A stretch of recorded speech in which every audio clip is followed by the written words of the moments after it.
Alright everyone, hello and welcome to the RazorwireReviews Podcast number 3, the unofficial third installment, or I should say the first two episodes are more unofficial. This is the true kicking off, I hope, although this is still something of a tester, but let's just get right on with it. What this podcast will be me talking about anything I want, and kind of just getting my thoughts out on things in which I don't have to set up my camera, render a file, edit a video, put it to YouTube, and it takes a long time. It can take anywhere from 3 to 6, maybe 9 hours to do that process, whereas this is very quick, very immediate.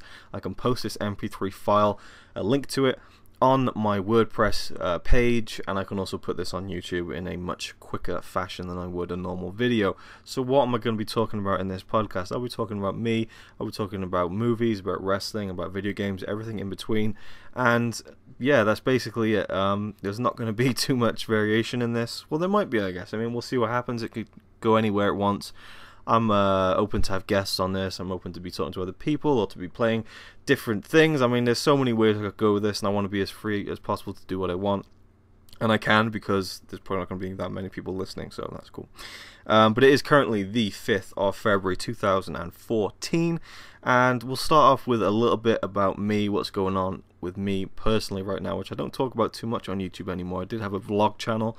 I almost made a video every day of 2013 just talking about my life, and then I gave that up. It became too stressful to do that on top of other things I was doing, particularly YouTube projects, as well as trying to find a job.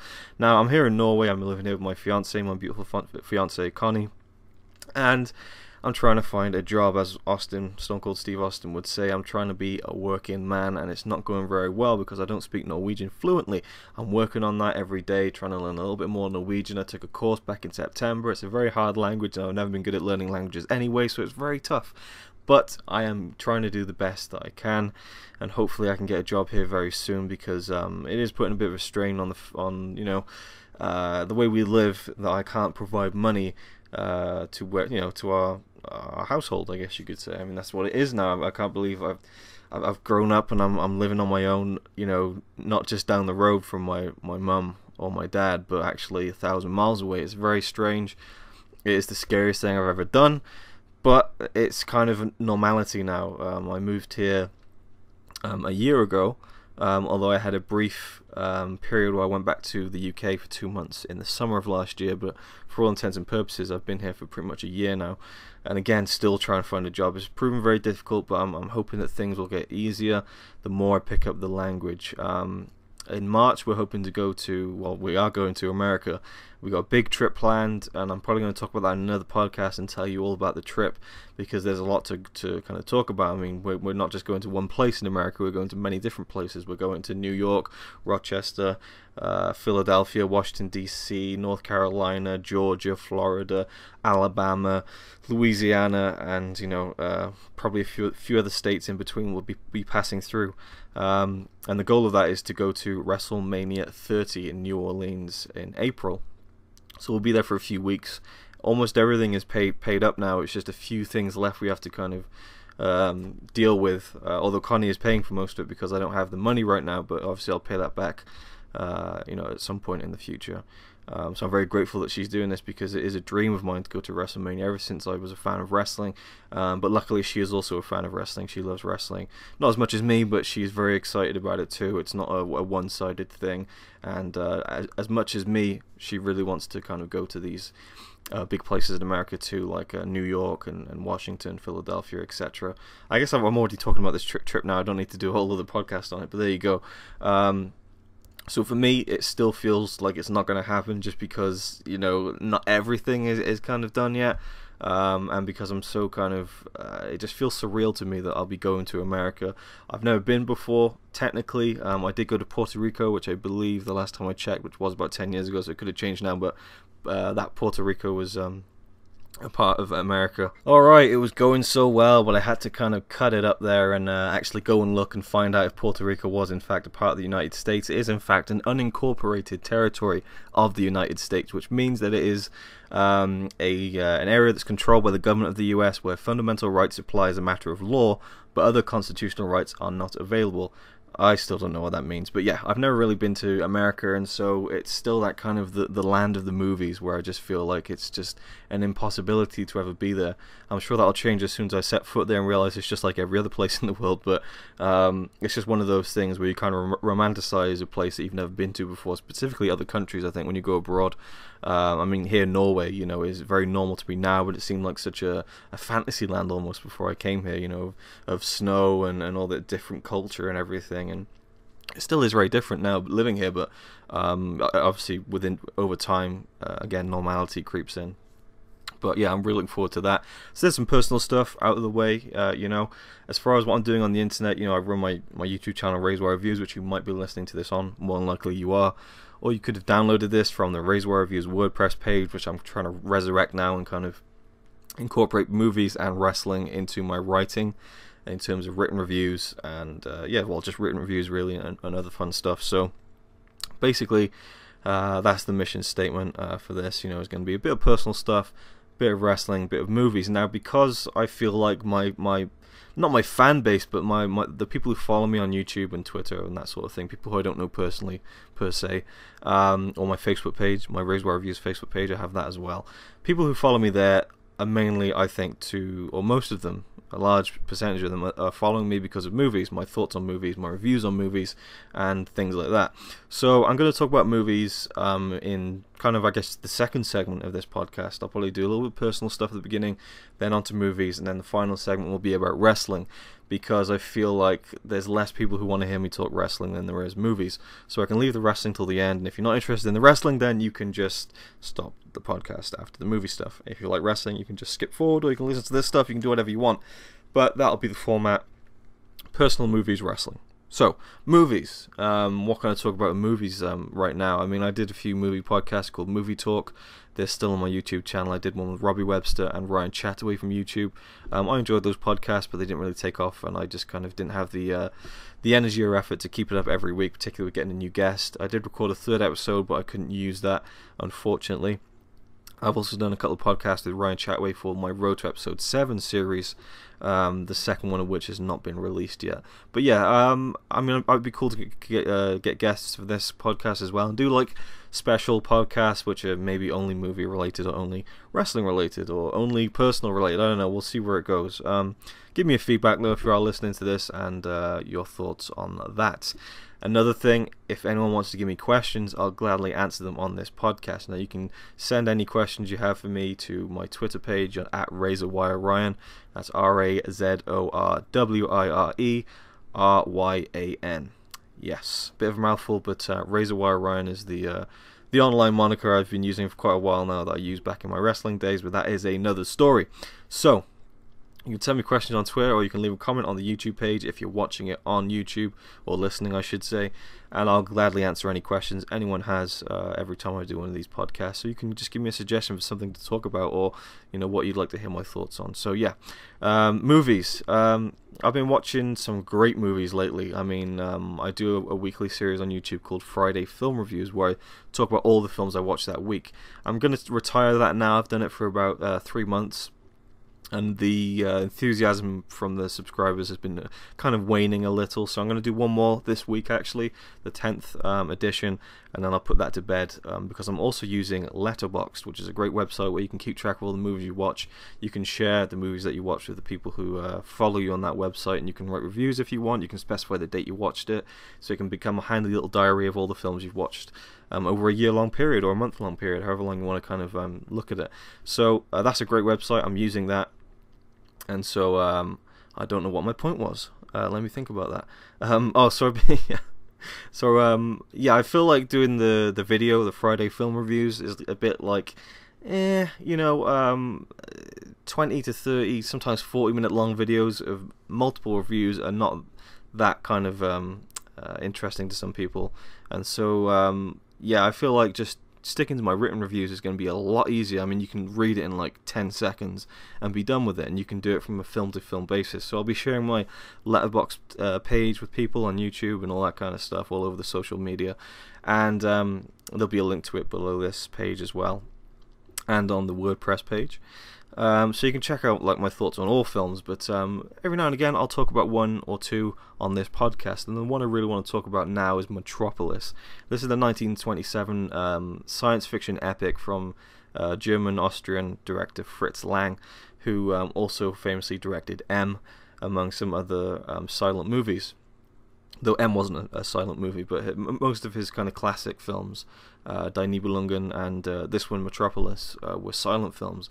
And it is indeed an epic. It is, I believe it's been stated, it is the first ever feature-length science fiction film. And it is now in its current form 2.5 hours long. Now there's a lot of history behind this film, and I might even do a full podcast on it to fully deconstruct everything about it, as much as I can anyway. I mean, I like to think I can review films and look beneath the kind of the context or the subtext of these things, but you know, I didn't really pay that much attention when I did film and TV production in college to kind of the theory of film study and that kind of thing. But I like to think I know something, so I do try to kind of get that across in my written reviews and on YouTube.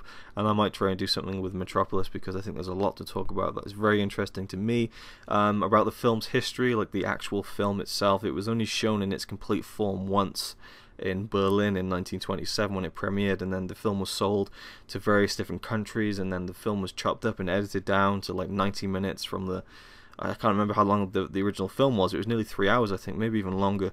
But in 2008 or 2009, a kind of a whole other reel, or just a lot of footage, was found in Buenos Aires, and they've kind of reincorporated that into the film and re-edited it, and they've recorded the original score, and they put it on Blu-ray, and it looks amazing. I mean, the new scenes that they found were on 16mm, not 35mm, so they were kind of like almost, you know, having a DVD with VHS quality clips edited in, you know, but also the film was really damaged, and so they tried to clean it up as best as they could, but it wasn't, you know, perfect, and that shows. But it's still interesting to see more of the film and more of a complete version of what Fritz Lang originally intended. And then of course there's this whole thing about what Fritz Lang thought about the film when he first made it. He didn't like it when it first came out. He went on to change his stance on the film later on, but I might talk about that another time. The film itself is absolutely incredible. It is truly one of the greatest films I've ever seen in my life. It is such an epic experience. I mean, the scale of the production design in Metropolis is absolutely mind-bending. You just see these huge sets and these fantastic special effects. I mean, the stop-motion effects in there.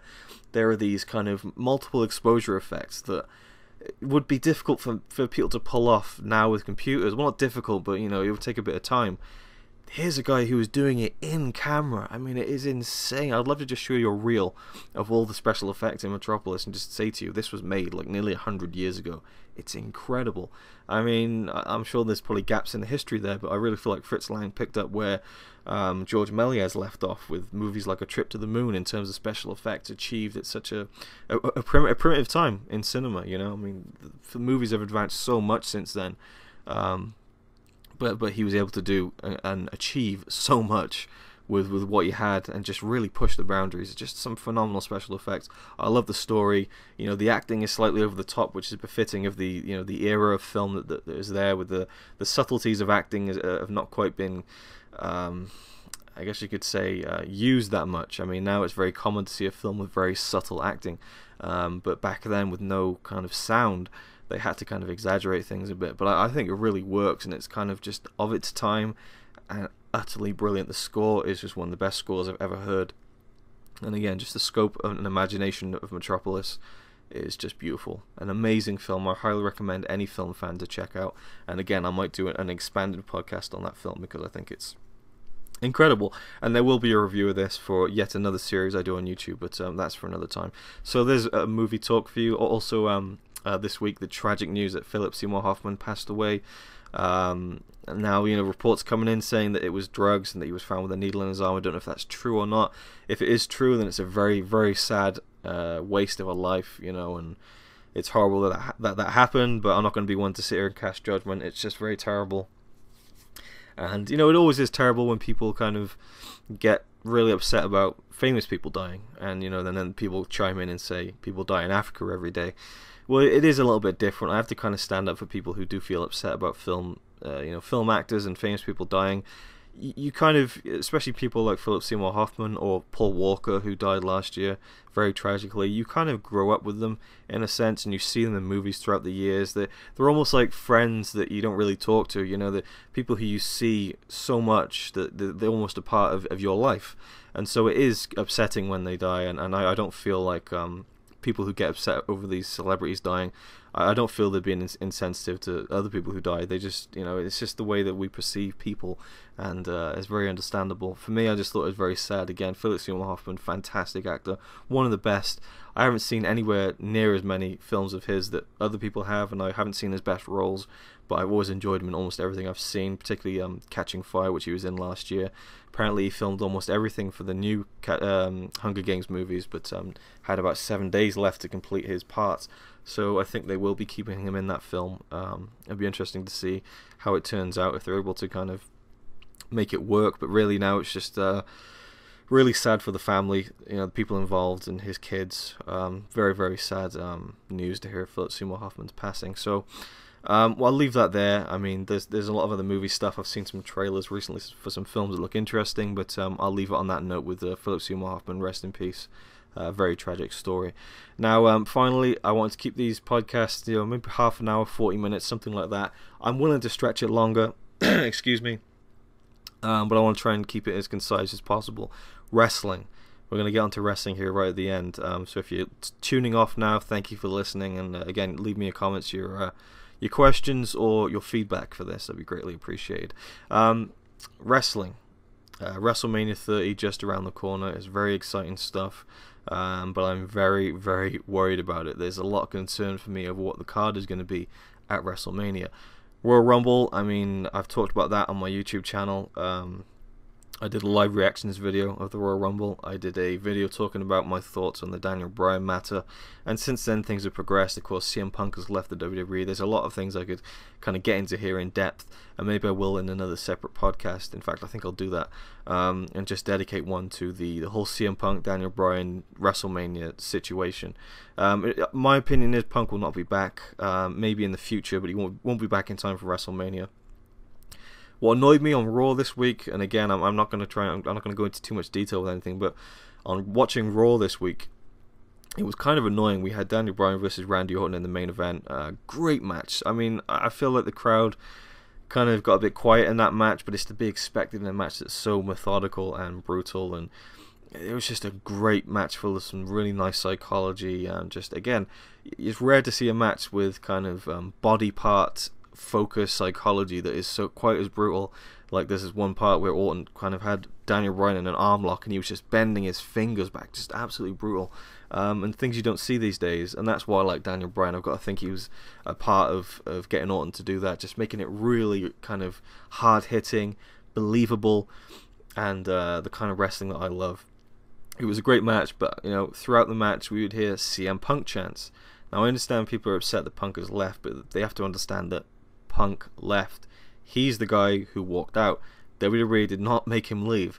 And again, people can say, like, oh, he should be in the main event. I don't think he should be in the main event of this year's WrestleMania. I mean, he hasn't really done a lot in the past 6 months that has kind of warranted that. Although I have to say, of course, obviously creative is behind that, and it is how he comes across on TV, which is booked by people outside of his kind of his ideas, I guess. I mean, he would probably want to be at the very top of the WWE landscape constantly, but it doesn't always work like that, and Daniel Bryan is a much hotter commodity right now, although it seems like WWE don't know what to do with that. It really does.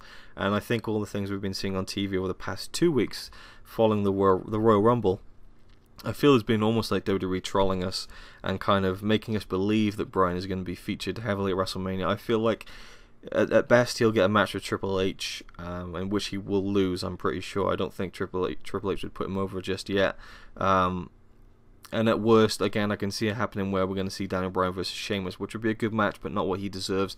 He has put in so much work in his wrestling, just week in, week out, putting on fantastic matches on Raw and SmackDown, on live shows, just giving it 100% and just completely killing himself with these drop kicks off the top rope and dives through the ropes. Bryan put so much into his wrestling, and he truly deserves, in my opinion, a big spot at WrestleMania. I'm not one of those people who says that, Daniel Bryan has to be in the main event, he has to win the title. No, that's not necessary, but a big match is definitely something he deserves. And but going back to the Punk thing, a match with Triple H is a big deal, and it seemed like Punk had that on the table, and he's kind of, had brushed that aside and left. Now, we don't know why he's left, there's no definitive answer. It could be just because his body's beaten up and he's run down. That's fair enough, but you could still take a break for a couple of months and then come back for Mania or something like that, and something could have been worked out, but it seems like he kind of just, as everyone is saying, took his ball and went home, but we'll see how that develops. I'm not really going mental over it either way, but it's a shame that he won't be there, because he is a very he was a very valuable member of the WWE roster. So yeah, looking forward to where things are going to go for WrestleMania. I hope the plans change from that rumored card we heard, which was Batista versus Orton for the WWE title, Bray Wyatt versus John Cena, and so on. So I hope that it pans out to something a little more different than what we were kind of led to believe on the dirt sheets on the internet that would happen. But yeah, I'll leave that now. Thank you for listening. Much more to come. I just wanted to get a quick one out there, see what you guys think, and yeah, thanks for listening.